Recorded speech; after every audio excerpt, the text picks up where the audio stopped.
భారత రాజ్యాంగం పట్ల నిజమైన విశ్వాసం విధేయతను చూపుతానని, భారతదేశ సార్వభౌమాధికారాన్ని సమగ్రతను కాపాడుతానని, తెలంగాణ రాష్ట్ర మంత్రిగా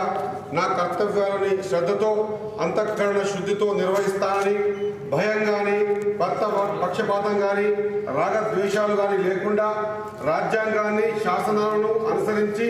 ప్రజలందరికీ న్యాయం చేకూరుస్తానని దైవ సాక్షిగా మనస్ఫూర్తిగా ప్రమాణం చేస్తున్నాను